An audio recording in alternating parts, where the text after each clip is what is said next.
Let's bring in Democratic Senator Cory Booker of New Jersey. Also with us for this conversation is New York University law professor Melissa Murray. And Mike Barnicle is with us as well. Senator Booker, I'll start with you. You're on the Judiciary Committee and the Foreign Affairs Committee. How would you describe where we stand at this point in terms of the potential that our democracy could be messed around with by this president? I don't think messed around with is serious enough words. This president is menacing our democracy.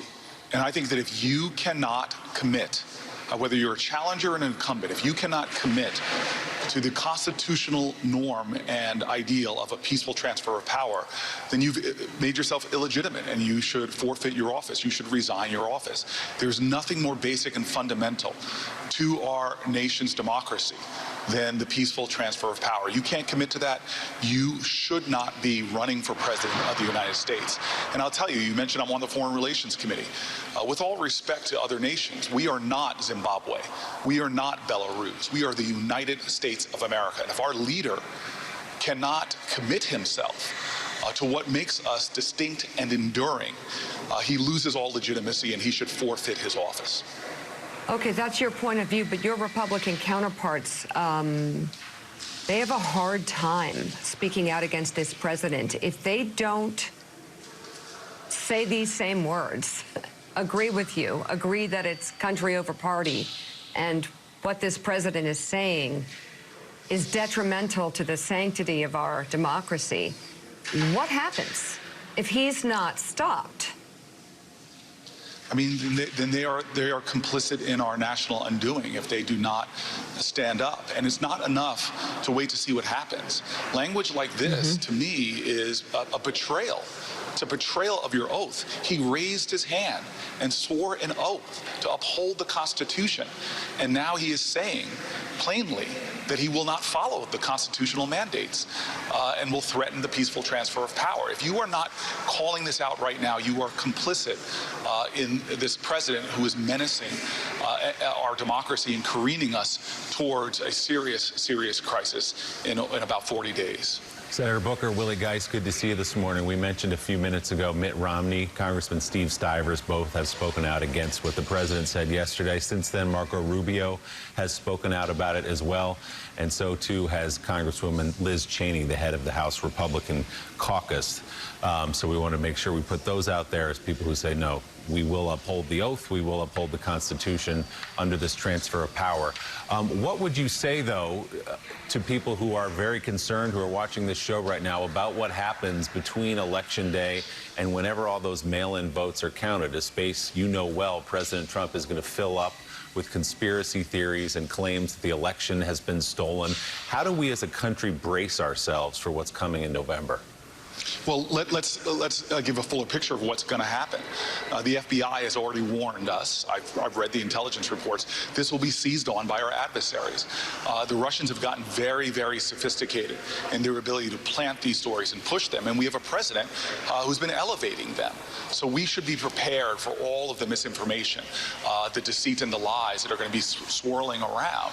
And we need to be focused, not just on the transfer of power, one party to another, and the outcomes, but this is a time where we all need to show a greater fealty, a greater loyalty to the endurance of this democracy. This president, is a way that, again, dictators do. He has been dragging the legitimacy of institution after institution. He's attacked the CDC, the Center for Disease Control, and its legitimacy by politicizing it. The FDA, he's been politicizing that institution, attacking its legitimacy, attacking the legitimacy of the post office, attacking the legitimacy of the Supreme Court now with the way that they're handling the replacement of Ruth Bader Ginsburg.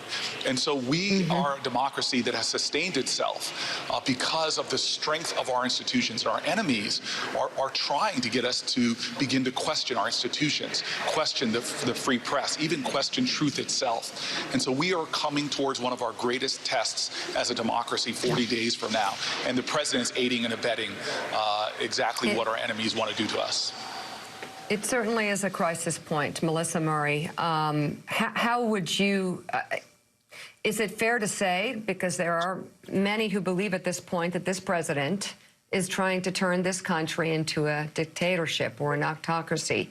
I mean, what indications do we have that he isn't? Well, I think the president has been very clear that whether he wants to install an autocracy or a dictatorship, all he really wants is for himself to be at the center of this, and he's made that clear throughout this presidency. And just this last election cycle, we have seen the president do things that no American president has ever done: deploy the militia for purposes of domestic peacekeeping over the objections of governors of various states. He is now politicizing the Supreme Court, and as Senator Booker says, it's not just an existential threat to democracy. It's an existential threat to the neutrality of the court. The court, unlike Congress or the president, doesn't have a way to insulate itself from the political pressures beyond maintaining its veneer of nonpartisanship.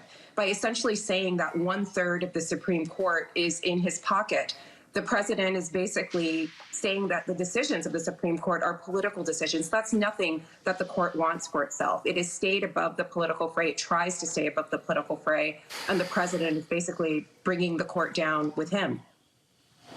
Mike Barnicle.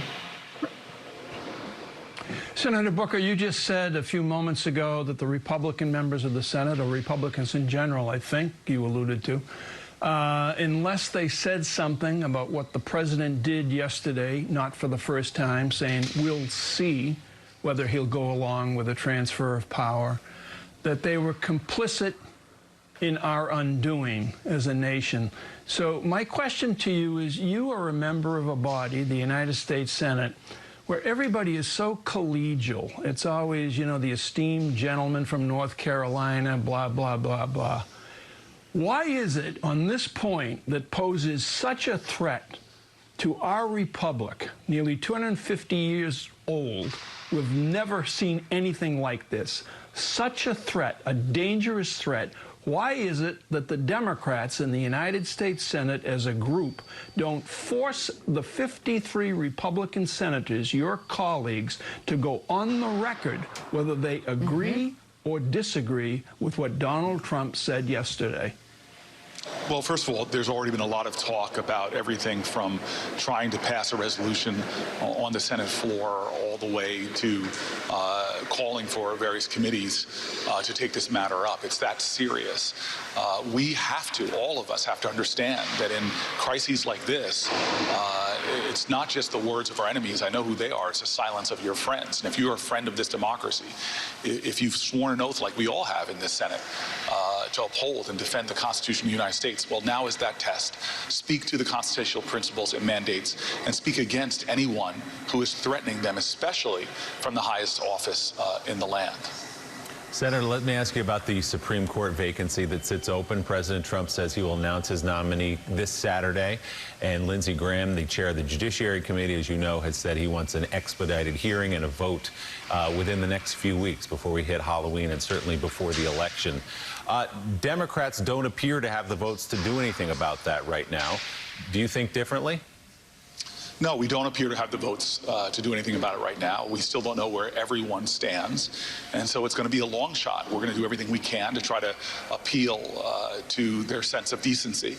That you can't just a matter of months ago, as Lindsey Graham did, say that there's a standard, say that you will uphold it, tell people to use your words against you on this matter, and then have them suddenly flip and change that. As we said earlier, this is delegitimizing and politicizing the Supreme Court in a way that will be so damaging to our democracy. Again, you cannot have two different standards, one for Donald Trump and one for Barack Obama, because in that case, what you're doing, in effect, is giving Barack Obama a 3-year term in terms of the Supreme Court, and President Trump a 5-year term. And so we are really at a painful moment right now, and I think Democrats are going to continue to appeal to the sense of honor that when someone gives their word, as Lindsey Graham did, that they can't just break it and think that you're going to be breaking more than your word, but really cracking and damaging our sacred institutions like the Supreme Court. I know you've heard some Democrats say, okay, Republicans, if you're going to violate norms, we'll do you one better. And if you get your nominee in, we will expand the court by, say, 2 seats next year if we win back the Senate. Is that a good idea? Look, I think it's not a good idea to be discussing that right now because there's one big presupposition in that is that we win in November. We have to win the Senate back and the presidency to have any options, even have that kind of debate, and we haven't done it. What this should be doing is animating people, because right now this Supreme Court decision is going to affect people's health care, Medicaid expansion, Roe v. Wade, your right to organize as a union, your voice in this democracy against corporations who are rising in power thanks to Citizens United, and so much more. This should become the election where right now we turn all of our fear into fight, our worry into work, and the agonizing that's going on right now into organizing so that we win this election. And then let's start debating what we should do if the Democrats are in the majority. But that, to me, to jump to that is irresponsible and losing focus on the matter at hand, which is winning in November. But do you agree it's something that's on the table if you do win? Well, Chuck Schumer, who would be the leader, has said everything is on the table. But right now, I just think that is folly to engage in those kind of discussions when we haven't even won the elections yet. There'll be a real debate on a lot of things should Democrats get in control.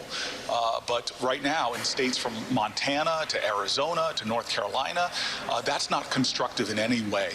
What's constructive is organizing, working, volunteering, making campaign contributions against all this dark money that Mitch McConnell is so good at summoning. All of us individuals have to start trying to help support us getting back to the United States Senate. Then we have a whole suite of options that can try to undo the damage that they are intent on doing in tearing down the Affordable Care Act, ending the pre-existing condition insurances that you can get insurance, and so many more issues. We've got to focus on what's important, and the most important thing right now, it seems, as we are running out of maneuvers and options in the Senate to block this hastily done replacement, is to win this election in 40 days. So, Melissa Murray, what's your take on how this is going to play out? And I'd like to add a caveat to that, not how we think it should play out, but given the patterns that we have seen over the past 3 years, how do you think this is going to play out?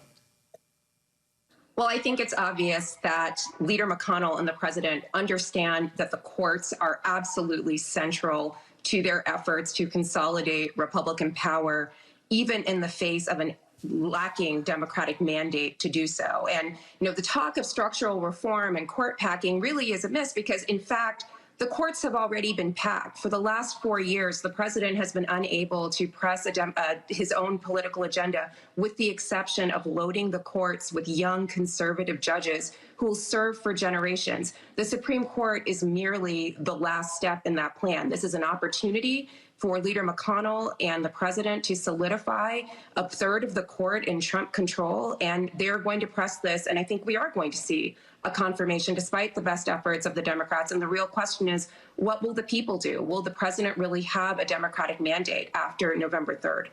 Senator Booker, while we have you here, and before we let you go, I want to ask you about the decision in the Breonna Taylor case, the grand jury decision yesterday. One officer was charged, 2 others were not. The officer was not charged for the shooting death of Breonna Taylor on March 13th in her own home. He was charged for wanton endangerment for firing into a neighboring apartment. As you listened to the Attorney General in Kentucky explain the decision, what was your reaction? Sadness and anger that we live in a country where you could be sleeping in your bed and have people storm into your home, not because you're a suspected murderer or some kind of violent felon, but because of suspicion of drug crimes, and kill you. None of us, when we go to bed at night, would think that's justified and justice. And so justice has not been done. It's why in the Senate we're working so hard to try to ban that kind of police action. So we have a severe lack of justice, and I think I'm not the only person that just felt sad and angry yesterday. And now we need to channel that into the kind of work that's going to end this ongoing nightmare that goes back generations, where we see a police force, police in this country, too often often killing unarmed African Americans, whether they're sleeping in their bed or being choked out on a New York City street.